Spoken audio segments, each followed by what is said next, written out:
¿Qué tal? Muy buenas noches, bienvenidos, bienvenidas. Esto es Hagan Algo, como cada domingo a las 20 horas por la pantalla de C5N en un programa que tiene muchísima información y además las voces de los protagonistas. Hoy va a estar en vivo aquí en los estudios de C5N Fernán Quirós, el ministro de Salud de la Ciudad Autónoma de Buenos Aires, en el marco de esto que ya indudablemente estamos atravesando, que es la segunda ola. Bueno, ¿cómo se enfrenta la segunda ola en la República Argentina? ¿Vienen o no vienen restricciones? ¿De qué dependen esas restricciones?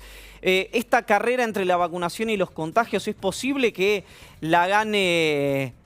Iba a decir el ser humano, me parece mucho, pero también parece aplicada la idea de una carrera contra el tiempo. De todo esto vamos a estar hablando con Fernán Quirós y si hay una idea de articular junto con la provincia de Buenos Aires y con Nación, como se hizo al comienzo de la gestión sanitaria por el coronavirus. Y va a estar con nosotros también Juan Martín Mena, el viceministro de Justicia de la Nación, en parte por lo que vamos a conversar a continuación, que tiene que ver con las visitas de algunos jueces del Fuero Federal de Comodoro Pi a la Quinta de Olivos. Hay algo que es indudable desde el punto de vista de lo que se ha conocido, de lo que ha revelado el Destape a propósito de las visitas de Mariano Borinsky, de Gustavo Hornos, de Llorens a la Quinta de Olivos, que es un homólogo casi perfecto con lo que fue una situación imaginaria. ¿Cuál es la situación imaginaria? La situación imaginaria tiene que ver, o tuvo que ver en aquel momento, con una visita presunta, después confirmada como inexistente, del juez Sebastián Norberto Casanelo a la Quinta de Olivos, a una reunión con Cristina Fernández de Kirchner para coordinar, para resolver algunas situaciones vinculadas a la causa llamada Lázaro Báez y otros, que fue en realidad conocida públicamente como la ruta del dinero K. Esa fue la expresión pública o el nombre periodístico que se le dio a la causa Lázaro Báez y otros que tramitaban el Juzgado Federal 7 a cargo de Sebastián Norberto Casanelo. ¿Qué fue lo que pasó a lo largo de esa etapa en la que se denuncia la presunta visita de Casanelo a Olivos y que se confirma? Cuando le digo etapa le estoy hablando de varios años, que es la velocidad que tienen las causas en la Argentina. Y se confirma que no solo Casanelo no había estado reunido con Cristina Kirchner, sino que jamás había visitado la Quinta de Olivos. Bueno, hay una serie de cuestiones interesantes porque esto arranca como una enorme operación de inteligencia que tiene como efectores de esa operación de inteligencia a abogados y fiscales vinculados a la Secretaría de Inteligencia del Estado, la EXIDE, la entonces Agencia Federal de Inteligencia, como se llama hoy,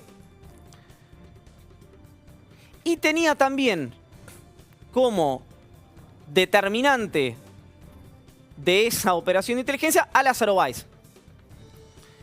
¿Qué fue lo que pasó? Bueno, en aquel momento el hijo de Lázaro Báez se presenta espontáneamente ante la Fiscalía y el Juzgado, Marijuán Casanelo, y plantea que sus abogados querían incorporarse al expediente. Un expediente que tenía más de 100 cuerpos. Sus abogados eran Santiago Viola y Claudia Balbín, que según cuentan quienes están cerca de Lázaro Báez, fueron los que le acercaron a un fiscal que trabajaba en el Ministerio Público y que luego se fue a trabajar a la CIDE, Eduardo Miragaya, como el vértice que generaba la operación contra Casanelo. Esto es interesante porque en ese momento Balbín, Viola y Miragaya le dicen a Báez: nosotros venimos de parte del presidente de la Nación, no sabemos si es cierto, pero es lo que dijeron. ¿Cómo recorre esto? Porque no vinimos aquí a hacer historia. Se termina confirmando que los testigos que incorpora y que promueve Santiago Viola en la causa eran testigos truchos. Estamos hablando de Scosino y de Gabriel Corizo. El primero, chofer, igual que Centeno. Los dos condenados en juicio abreviado porque reconocieron que mintieron por falso testimonio. Es decir, Casanelo no solamente no se reunió con Cristina Kirchner en su momento, sino que tampoco estuvo en la Quinta de Olivos. el viejo profesionalismo de la Secretaría de Inteligencia del Estado. Ahora, acá hay algo interesante en esto, que es, ¿cuál es el dinamizador del escándalo Borinsky-Hornos-Llorens? No me quiero olvidar de Llorens, si bien no lo pusimos hoy en el graph, porque tiene una participación en todo el entramado Magdalani, Estiuso, Casanelo, Viola, Báez, que si el gobierno se da cuenta de esto, lo puede transformar en una víctima de sí mismo. Pero ahora le voy a contar por qué. Si en aquel momento la visita imaginaria de Sebastián Norberto Casanelo a la Quinta de Olivos mereció que le espiaran ilegalmente, a un juez federal de la Nación, que la Cámara Federal, integrada por Irurzun y por Fara, sorprendentemente indultado por el gobierno nacional,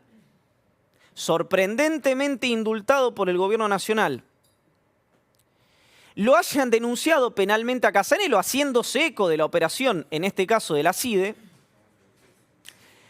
Lo interesante es que si eso mereció, además, tapas y tapas de diarios, minutos y minutos de televisión, y si eso además mereció una denuncia de una diputada nacional, que es Graciela Ocaña, ante el Consejo de la Magistratura, y mereció también que el Consejo de la Magistratura durmiera ese expediente, no lo desestimara, lo durmiera hasta que venció el plazo, y Recondo le tuviera que poner la firma del desestimiento, creo que fue en el año 2019, si una visita que no fue mereció todo esto, ¿qué merece en términos políticos y jurídicos 15 visitas como la del doctor Borinsky o una relación tan cercana que fue reconocida por el propio Hornos y que incluyó, entre otras cosas, una cena en la Quinta de Olivos que compartieron Macri, Gustavo Hornos y el cantante de Coldplay, Chris Martin? Allá creo que fue el segundo o tercer año del gobierno de Macri. ¿Por qué esto es interesante? Por dos motivos.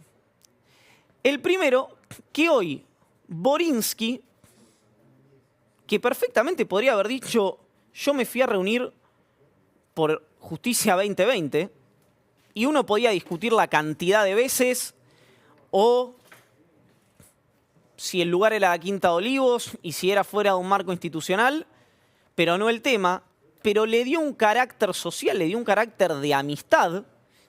Vamos, nadie que va 15 veces a practicar deporte con otra persona es porque tiene una relación meramente profesional. Borinsky tiene hoy en su poder, en la Cámara de Casación, las apelaciones sobre justamente Viola y Miragaya. ¿Se entiende? Es decir, los que fueron los efectores de la operación Casanelo en Olivos, que hoy están siendo querellados por el propio juez federal de Comodoro Pi, por Sebastián Norberto Casanelo, que hubo desestimientos en el medio, archive de causas, apelaciones, etcétera, etcétera. Hoy la decisión de si esa causa avanza o no avanza está en la Cámara de Casación Penal. Ahora, acá otra vez, ¿no? Si Borinsky, Hornos y los jueces de casación deciden revocar el sobreseimiento de Viola y Miragaya o dejarlo firme, va a ser un mensaje para el sistema judicial, pero también para los periodistas. Es decir, alguien que efectúa una operación imaginaria, mejor dicho, una operación por una visita imaginaria contra un juez federal, ¿merece o no merece ser investigado? Una visita imaginaria que le valió a Casanelo prácticamente ser eyectado. No lo hizo por esas cuestiones del destino, donde la verdad a veces impera, donde la verdad a veces se impone. Porque si una visita imaginaria generó eso, no habría o no estaría la necesidad de investigar a quienes fueron los efectores de una operación de una visita imaginaria. E inmediatamente hay que preguntarse qué sanción o qué investigación, si les cabiera, les cabe a Mariano Borinsky, a Gustavo Hornos y a Llorens. ¿Por qué lo nombro a Llorens? Además de que porque Llorens fue alguien que tomó una decisión en términos jurídicos simpática, ni siquiera le diría extraña, que es decir que Viola fue engañado por los testigos truchos y por eso apunta al sobreseimiento de estas figuras que rodeaban a la Secretaría de Inteligencia del Estado.